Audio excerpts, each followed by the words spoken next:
2016 group one का पास paper है। First MCQ में आप पहली बात याद रखिएगा, ये ए बाय मिस्टेक बोर्ड वालों ने यहाँ पे टाइप किया था, ये नहीं आता। दूसरी बात, इस डिटर्मिनेंट को एक्सपेंड कैसे करते हैं। सबसे पहले ये जो प्रिंसिपल डायगोनल होता है, इसके दोनों एलिमेंट्स की प्रोडक्ट लिखते हैं, यानी 2 क्रॉस एक्स। फिर बाकी दोनों एलिमेंट्स की प्रोडक्ट लिखी जाती है, यानी 3 क्रॉस 6।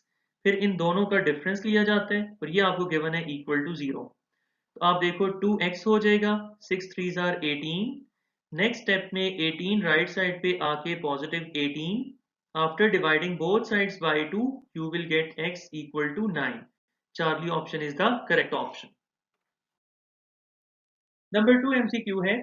इसके लिए मैं जरा आपको एक टॉपिक याद करवा दूं, रिकॉल करवा दूं। बेटा याद रखिएगा, this sign is called radical sign. इस साइन को हम क्या कहते हैं? रेडिकल साइन कहते हैं। इस रेडिकल साइन में ये जो n होता है, this is called index. This is called index. और इसके नीचे जो भी एक्सप्रेशन आएगा उसको हम रिप्रेजेंट करेंगे x के साथ, and x is called radicand. अब ये जो लिखा हुआ है 4 पावर 2/3, तो 4 जो है ये बेसिकली यहाँ पे रेडिकेंट होता है। बेस के अंदर जो भी नंबर आता है वो रेडिकेंट होगा। ये जो पावर के अंदर देखो न्यूमरेटर में 2 है, ये आपके पास 4 का एक्सपोनेंट बन जाएगा। और पावर का जो डिनोमिनेटर है वो 3 है, ये आपके पास रेडिकल का इंडेक्स बन जाएगा। तो ये सिचुएशन बनेगी, बेस के ऊपर पावर और 3 इज द इंडेक्स। तो correct option is beta option. Next step में आपको लॉगरिथमिक फॉर्म से एक्सपोनेंशियल फॉर्म में कन्वर्ट करके दिखाना है। तो ये कन्वर्ट करना बड़ा आसान होता है। ये एरोस की डायरेक्शन याद रखिएगा। बेस a की पावर x को इक्वल करेंगे y के। तो लिखो बेस a की पावर x इक्वल करेंगे y के। तो alpha option is the correct option.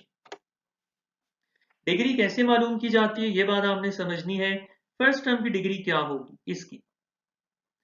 Degree मालूम करने के लिए जब भी दो टर्म्स की प्रोडक्ट इन्वॉल्व हो जाए, यानी x square multiplied by y square, तो डिग्री मालूम करने के लिए उनकी पावर्स को प्लस करके देखा जाता है। तो 2 + 2 = 4। नेक्स्ट, इस टर्म में देखो, इस टर्म की डिग्री क्या होगी? एक्स और वाई की प्रोडक्ट है, तो एक्स की पावर 1 वाई की पावर 1 + 1 करके देखोगे, यू विल ऑब्जर्व 2। और इस टर्म की अकेली टर्म है, सिंगल टर्म है, इसकी डिग्री होगी 3। अब इन तीनों नंबर्स में से वो नंबर जो हाईएस्ट होगा उसको डिग्री कहा जाएगा। तो 2 3 एंड 4 में से 4 is the highest number, so is the degree. Delta option is correct option. आप जरा देखो, अगर हम इस एक्सप्रेशन को कंपेयर करवाएं x + 2 होल स्क्वायर के साथ, फॉर्मूला ओपन करोगे तो you will gate a² + 2ab + b²। तो आप जब कंपेयर करोगे तो x² के साथ इक्वेट हो जाएगा, 4x से इक्वेट हो जाएगा, और m will be equated with 4। तो m will be equal to +4। Charlie option is the right option. HCF चाहिए हमें। तो आप देखो, जब आप इसकी मिड टर्म ब्रेक करोगे तो इसके दो फैक्टर्स आएंगे, x - 3 2 एंड x - 3। और जब आप इसकी मिड टर्म ब्रेक करोगे तो दो फैक्टर्स आ जाएंगे आपके पास, x - 3 एंड x + 2। तो यहाँ पे इन दोनों में जरा आप कंपेयर करके देखो कि x + 2 तो अनकॉमन है, इग्नोर हो जाएगा। इसी तरह x - 2 अनकॉमन होने की वजह से इग्नोर हो जाएगा। Only common factor is x - 3 and hence it will be the required HCF। LCM, LCM के लिए मिड टर्म ब्रेक करनी पड़ेगी हमें इसकी। तो आप जानते हो इसकी पावर 4 को हम लिख सकते हैं 2 2s are 4। फिर a² - b² फार्मूला लगाओगे आप, this will be equal to a, this will be equal to b। तो ये बनेगा first term plus second term, और फिर first term minus second term. तो अब आप जरा इसको कंपेयर करवा दो फर्स्ट एक्सप्रेशन के साथ।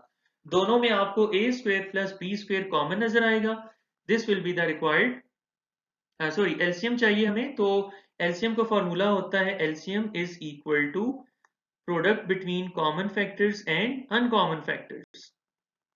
इसमें अनकॉमन फैक्टर्स और कॉमन फैक्टर्स दोनों आएंगे। तो सबसे पहले कॉमन फैक्टर्स जब देखा तो पता चला a² + b² is the common factor.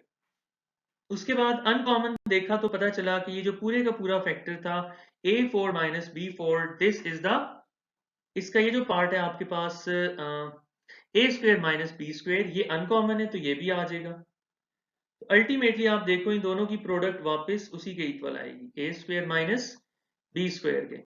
तो यहाँ पे Charlie option is the correct option. If x is no larger than 10, then इसकी मैथमेटिकल फॉर्म क्या होगी स्टेटमेंट की। देखो जरा मैं आपको ट्राइकॉटमी प्रॉपर्टी रिकॉल करवाता हूँ।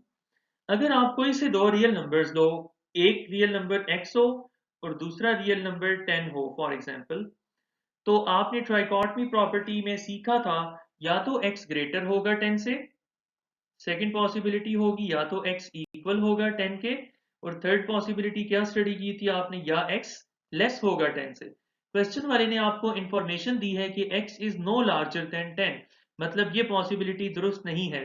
तो only true possibility will be either the second और द थर्ड वन। इन दोनों को जब कंबाइंड फॉर्म में हम लिखेंगे तो ये बनेगा x लेस और equal to 10, so beta is the correct option. Next MCQ,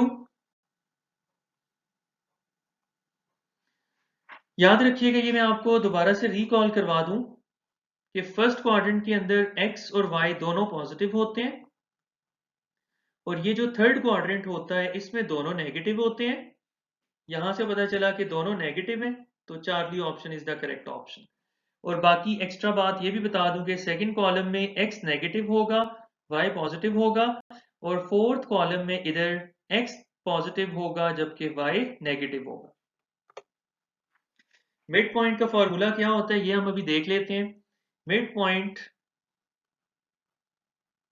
का फॉर्मूला होता है x1 plus x2 divided by 2, यानी x कोऑर्डिनेट्स को प्लस करके 2 पे डिवाइड करते हैं, फिर y1 plus y2 divided by 2, यानी y कोऑर्डिनेट्स को प्लस करके भी 2 पे डिवाइड करते हैं। x1 is equal to 2, y1 is equal to minus 2, similarly x2 is equal to minus 2 and y2 is equal to 2।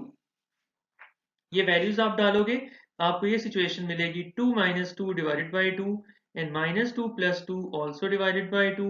तो ये फर्स्ट में बनेगा 0 डिवाइडेड बाई 2, सेकेंड में भी बनेगा 0 divided by 2, which is the origin, Charlie option.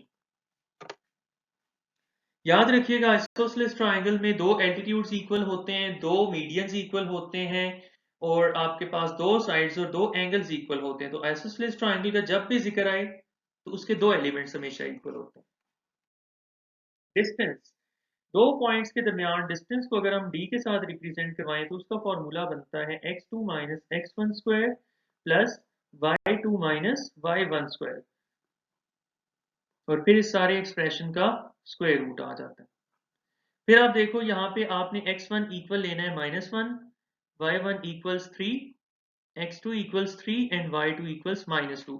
तो ये values हम इस फॉर्मूले में लगा देते हैं, तो we shall get 3 plus 1 whole square, फिर -2 माइनस 3 होल स्क्वायर, फिर स्क्वायर रूट, और 3 प्लस 1 इज 4, 4 का स्क्वायर आ गया 16, -2 माइनस 3 इज -5, -5 का स्क्वायर आ गया +25, स्क्वायर रूट ले लो, तो ये बनता है positive square root of 41, alpha option. वो मैट्रिक्स जिसकी तमाम एंट्री जीरो हो, it is called zero matrix. Iota square is equal to -1, तो आपने आयोटा के ऊपर से स्क्वायर रिमूव करवाना है, तो स्क्वायर रूट ले लो, ये रिमूव हो जाएगा, तो iota will become equal to square root of -1, delta option. One last MCQ. If two medians of a triangle are congruent, then triangle will be isosceles triangle. Alpha option. थोड़ी देर पहले बताया था कि दो एलिमेंट्स जब भी इक्वल होते हैं, कोई से एलिमेंट्स, मीडियंस, एल्टीट्यूड्स वगैरह, तो वो ट्राइंगल आइसोसेलेस ट्राइंगल होती है।